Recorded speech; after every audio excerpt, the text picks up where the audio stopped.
Chapter 9. I do not remember much of this time, except that many suns rose and set. I thought about what I was going to do now that I was alone. I did not leave the village, not until I had eaten all the abalone that I leave, and then only to gather more. Yet I do remember the day that I decided I would never live in the village again. It was a morning of thick fog and the sound of far off waves breaking on the shore. I had never noticed before how silent the village was. Frog crept fog Fog crept in and out of the empty huts. It made shapes as it drifted, and they reminded me of all the people who were dead and those who were gone. The noise of the surf seemed to be their voices speaking. I sat for a long time, seeing these shapes and hearing the voices, until the sun came out and the fog vanished. Then I made a fire against the wall of the house. When it was burned to the earth, I started a fire in another house.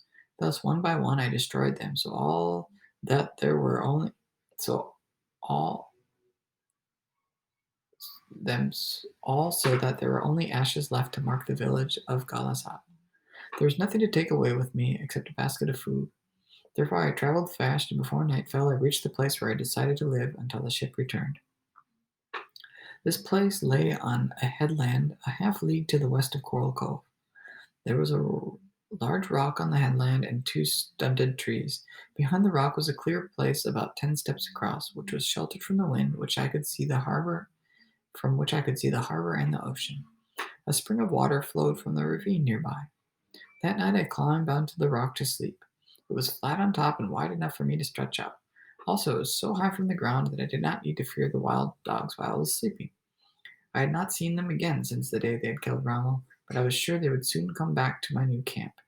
The rock was also a safe place to store the food I had brought with me and everything I should gather. Since it was still winter and any day the ship might return, there was no use to store food I would not need.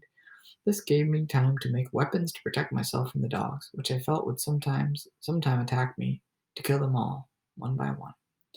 I had a club I found in one of the huts, but I needed a bow and some arrows and a large spear.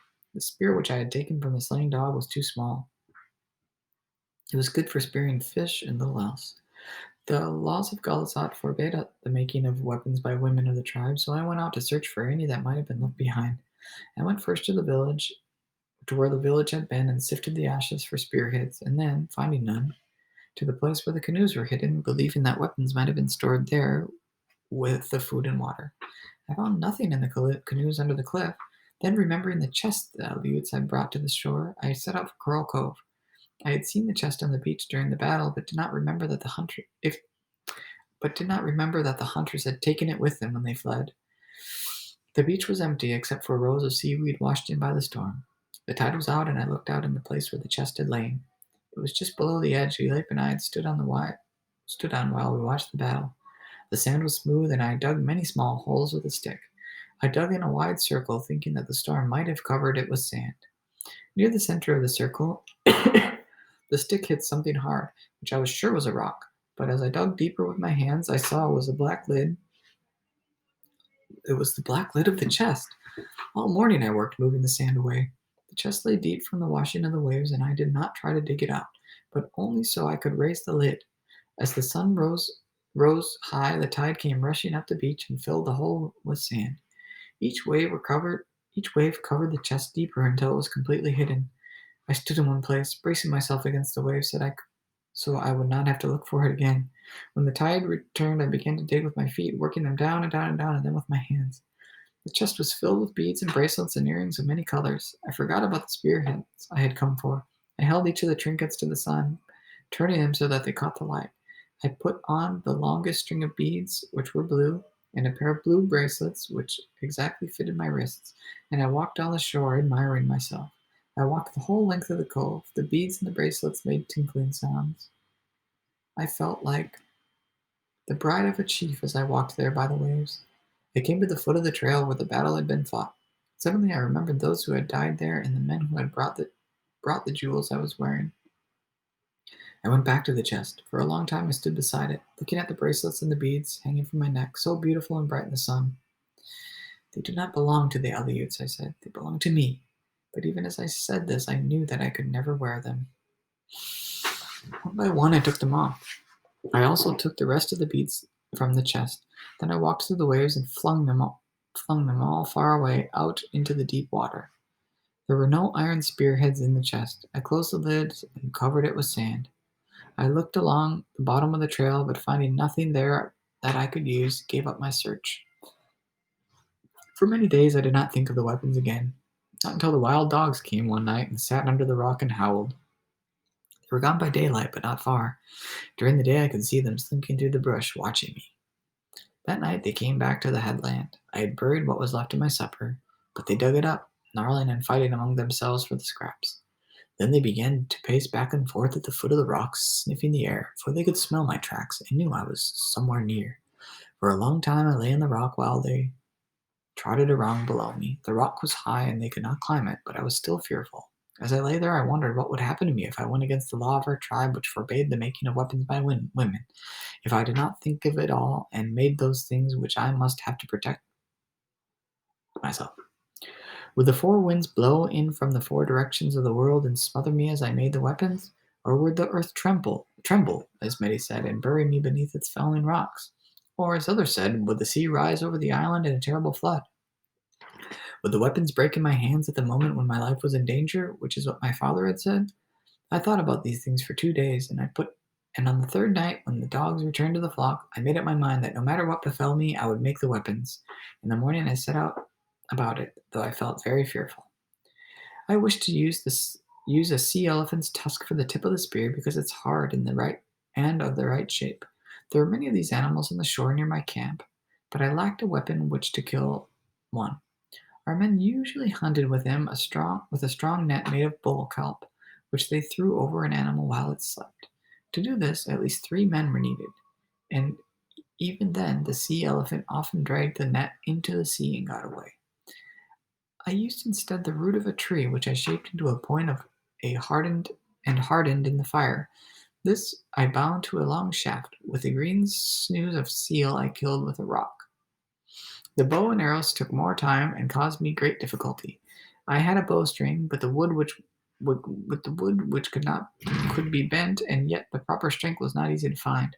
I searched the ravines for several days before I found it, trees being very scarce on the island of the Blue Dolphins. Wood for the arrows was easier to find, but also the stone for the tips and the feathers for the ends of the shafts. Gathering these things was not the most of the trouble. I had seen the weapons made, but I knew little about it. I had seen my father sitting in the hut on winter nights, scraping the wood for the shafts, chipping the stones for the tips, and tying the feathers. Yet I had watched him and really seen nothing. I had watched, but not with the eye of one would who ever do it. For this reason, I took many days and had many failures before I fashioned a bow and arrows that could be used. Whenever I went now, whether to the shore, when I gathered shellfish, or to the ravine for water, I carried this weapon in a sling on my back. I practiced it and also with the spear. The dogs did not come to the camp during the time I was making the weapons, though every night I could hear them howling. Once, after the weapons were made, I saw the leader of the pack, the one with the gray hair and the yellow eyes, watching me from the brush. I had gone to the ravine for water, and he stood on the hill above the spring, looking down at me. He stood very quiet, only with his head showing over the top of a cholla brush. He was too far away for me to reach him with an arrow. Whenever I went during the day, I felt secure with my new weapons, and I waited patiently for the time when I could use them against the wild dogs that had killed Ronald. I did not go to the cave where they had their lair, since I was sure they would soon come to the camp. Yet every night I climbed onto the rock to sleep. After the first night I slept there, which was uncomfortable because of the uneven places in the rock, I carried dry seaweed up from the beach and made a bed for myself. It was a pleasant place to stay there on the headland. The stars were bright overhead, and I lay and counted the ones that I knew and gave names to many that I did not know. In the morning the gulls flew out from their nests in the crevices of the cliff. They circled down to the tide pools, where they stood first on one leg and then the other, splashing waters over themselves and combing their feathers with curved beaks. Then they flew off down the shore to look for food. Beyond the kelp beds, pelicans were already hunting, soaring high over the clear water, diving straight down. If they sighted a fish, to strike the sea with a great splash that I could hear. I also watched the otter hunting in the kelp. These shy little animals had come back soon after the Aleuts had left, and now there seemed to be as many of them as before. The early morning sun shone like gold on their glossy pelts. Yet, as I lay there on the high rock, looking at the stars, I thought about the ship which belonged to the white men. And at dawn, as light spread across the sea, my first glance toward the little harbor of Coral Cove. Every morning I would look for a ship there, thinking that it might have come in the night, and each morning I would see nothing except the birds flying over the sea. When there were people in Galasat, I was always up before the sun, busy with many things. But now that there was little to do, I did not leave the rock until the sun was high. I would eat and then go to the spring and take a bath in the warm water. After I went down to the shore where I could gather a few abalones and sometimes spear a fish for my supper. Before darkness I fell, I climbed onto the rock and watched the sea until it slowly disappeared in the night. The ship did not come, and thus winter passed and the spring.